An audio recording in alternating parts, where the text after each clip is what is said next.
cette affaire des salaires des musiciens. Ça a toujours été un sujet catastrophique depuis la nuit des temps.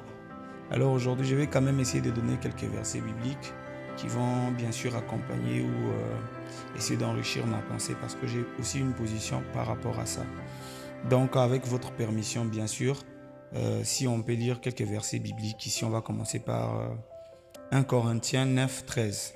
La parole de Dieu dit ceci. Ne savez-vous pas que ceux qui remplissent les fonctions sacrées sont nourris par les temples? Que ceux qui servent à l'autel ont part à l'autel. Dans le livre de Luc 17, la Bible dit ceci.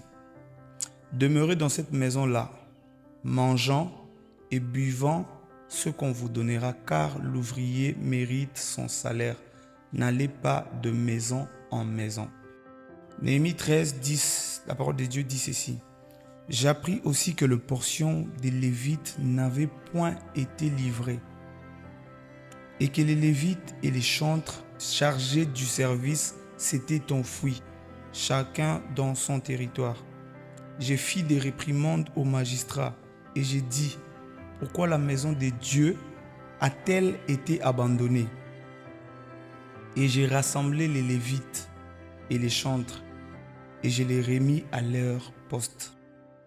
Alors tout Juda apporta dans les magasins la dîme, du blé, du mou et de l'huile. Pour finir, nous allons lire dans les livres de Néhémie, chapitre 11, verset 23.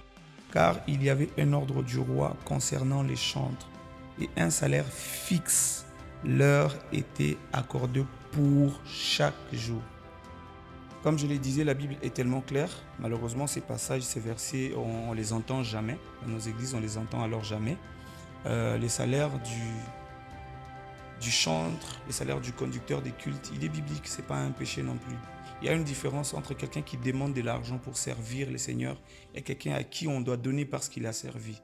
Le problème, c'est quand quelqu'un commence à exiger qu'avant que je ne serve, il faut me donner parce que tout ce que Dieu fait pour nous n'a rien de comparé au fait.